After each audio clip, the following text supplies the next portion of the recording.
안녕하세요. 오늘 저희와 함께 구약성경 유엘서를 좀 깊이 들여다볼 시간입니다. 네, 반갑습니다.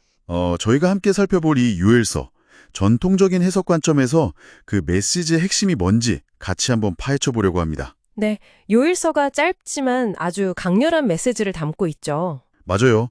뭐 전례 없는 재앙 묘사로 시작해서 회개를 통한 회복, 그리고 그 유명한 여호와의 날과 성령 부으심 약속까지. 네, 핵심 주제들이죠. 정말 짧지만 굵은 여정이 될 것 같습니다. 자, 그럼 바로 시작해 볼까요? 네, 좋습니다. 요엘서 1장 딱 펴면 정말 숨막히는 장면이 나오잖아요. 온 땅을 그냥 황폐하게 만드는 메뚜기 떼, 그리고 극심한 가뭄. 네, 정말 상상하기 힘들 정도의 재앙이죠. 이걸 그냥 옛날에 그런 자연재해가 있었나 보다 이렇게 넘기기에는 그 묘사가 너무 처절해요. 전통적으로는 이걸 어떻게 봐야 할까요? 네, 그게 중요한 포인트인데요. 전통적인 해석에서는 이 메뚜기 재앙을 단순한 자연현상으로 보지 않습니다. 그런 게 아니군요. 네, 이건 유다 백성들의 죄에 대한 하나님의 어떤 직접적인 심판으로 보는 거죠. 심판이요? 직접적인? 그렇습니다. 요엘 선지자는 심지어 이 메뚜기 떼를 하나님의 군대라고까지 부릅니다. 그만큼 강력하고 피할 수 없는 하나님의 개입이라는 거예요. 와, 하나님의 군대라니? 네, 이건 구약 전체를 흐르는 중요한 원리, 그러니까 우리가 흔히 신명기적 신학이라고 부르는 건데요. 순종하면 복을 받고 불순종하면 저주, 즉 심판이 따른다는 그 언약 관계의 원리가 작동한 걸로 이해하는 거죠. 그 원리요? 네네. 그리고 동시에 이 끔찍한 현실은 그냥 여기서 끝나는 게 아니라 앞으로 다가올 더 크고 궁극적인 심판과 구원의 날, 바로 여호와의 날의 어떤 예고편 혹은 경고와 같은 성격으로 해석됩니다. 그렇군요. 그러니까 이게 현재의 심판이면서 동시에 미래에 대한 경고이기도 하다는 말씀이시네요? 네, 맞습니다. 아주 중충적인 의미를 가지고 있는 거죠. 그럼 이렇게 강력한 하나님의 경고 앞에서 요엘 선지자는 백성들에게 뭘 하라고 외쳤나요? 굉장히 절박했을 것 같은데요. 네. 요엘의 메시지는 정말 긴급하고 철저한 회개를 촉구하는 겁니다. 회개. 어떤 종류의 회개인가요? 이게 그냥 겉으로만 슬퍼하는 척하는 그런 게 아니고요. 요엘은 옷을 찢지 말고 마음을 찢으라 라고 외칩니다. 마음을 찢으라. 강렬하네요. 그렇죠. 그러니까 피상적인 종교 행위나 의식이 아니라 정말 존재의 중심에서부터 마음 깊은 곳에서부터 하나님께로 완전히 돌아서라는 절박한 외침인 거예요. 진심으로 돌이키라는 거군요. 네, 그리고 이건 개인적인 차원을 넘어서요. 제사장들부터 시작해서 노인, 어린아이, 심지어 갓난아기까지 사회 모든 구성원이 다 함께 금식하고 모여서 부르짖어야 한다고 강조합니다.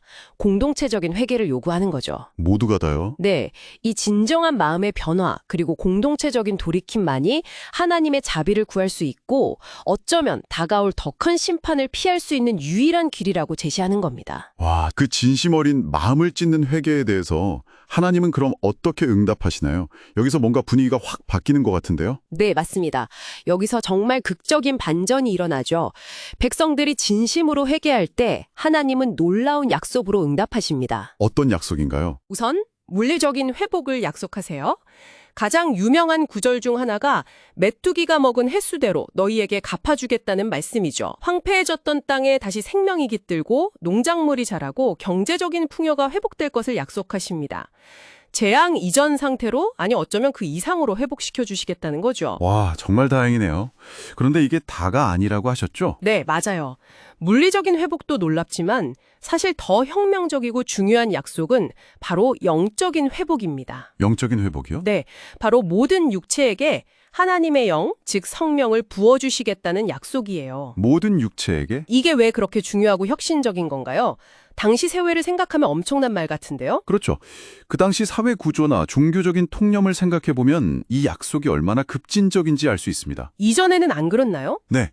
이전까지는 보통 하나님의 영, 성령이 임하는 것은 굉장히 제한적이었습니다. 주로 왕이나 제사장 혹은 선지자 같은 아주 특별한 소수의 사람들에게만 해당되는 일이었거든요. 맞아요. 구약 읽어보면 그렇죠. 그런데 요엘은 그게 아니라는 겁니다. 남자와 여자, 노인과 젊은이, 심지어 당시 사회적으로 가장 낮은 계층으로 여겨졌던 남종과 여종에게까지 아무런 차별 없이 하나님의 영이 부어질 것이라고 예언하는 거예요. 와, 남종과 여종에게까지요? 정말 파격적이네요. 그렇습니다. 이건 하나님과의 직접적인 소통과 교제가 더 이상 어떤 특정 계층이나 성별, 나이의 전유물이 아니라 신실한 모든 백성에게 보편적으로 열리게 될 새로운 시대를 예고하는 선언인 거죠. 가히 영적인 민주화 선언이라고 할 수 있습니다. 영적인 민주화. 멋진 표현이네요. 네. 그리고 신약 성경을 보면 사도행전에 나오는 오순절 성령 강림 사건이 바로 이 요엘서의 예언이 성취된 것으로 해석됩니다. 그 사건을 기점으로 새언약 시대가 본격적으로 시작되었다고 보는 거죠. 아, 그래서 오순절이 그렇게 중요하게 여겨지는 거군요. 유엘서랑 연결되는 거였네요. 네, 아주 직접적으로 연결됩니다. 그렇군요. 개인적인 영적 회복을 넘어서 정말 사회적인 장벽까지 허무는 그런 약속이었네요.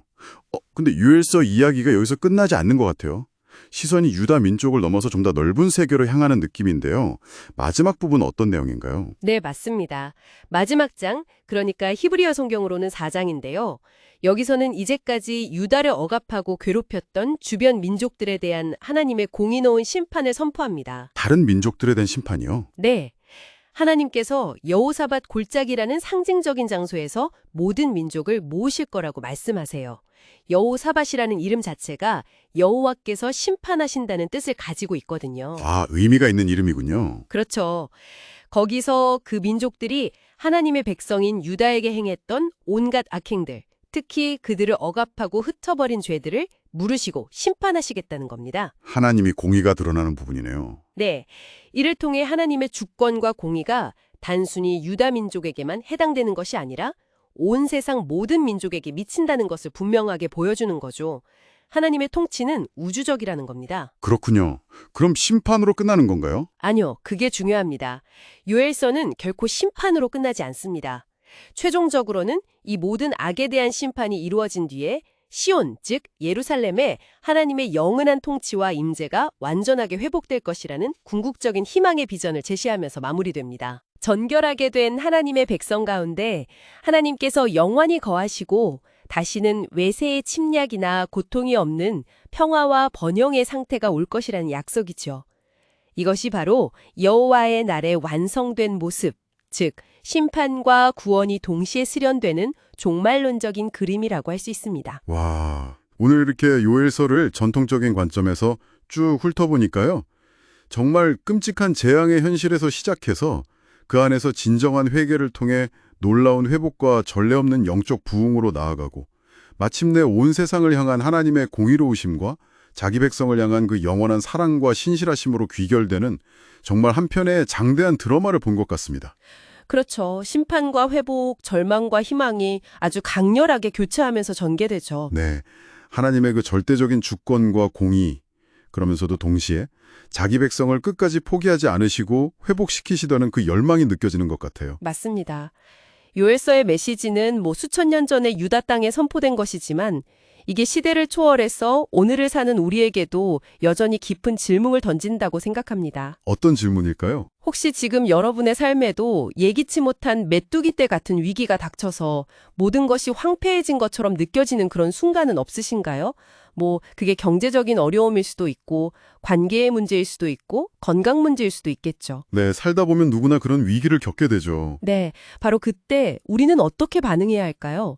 요엘서는 외부의 어려운 상황에 좌절하고 불평하기보다는 오히려 그때야말로 우리 내면의 중심을 다시 잡고 하나님께로 향하는 진정한 마음찢음, 즉 진실한 회개와 실매가 필요하다고 말합니다. 아, 상황 탓이 아니라 내면을 돌아보라는 거군요. 그렇죠. 그렇게 할 때 가장 어둡고 절망적인 상황 속에서도 우리가 상상하지 못했던 새로운 회복의 길, 희망의 길이 열릴 수 있음을 요엘서는 강력하게 보여주고 있습니다. 절망 속에서도 희망을 발견할 수 있다. 네, 이 절망과 희망의 변증법 속에서 여러분은 어떤 길을 선택하시겠습니까? 오늘 요엘서의 메시지를 통해 한번 깊이 성찰해 보시는 계기가 되시면 좋겠습니다.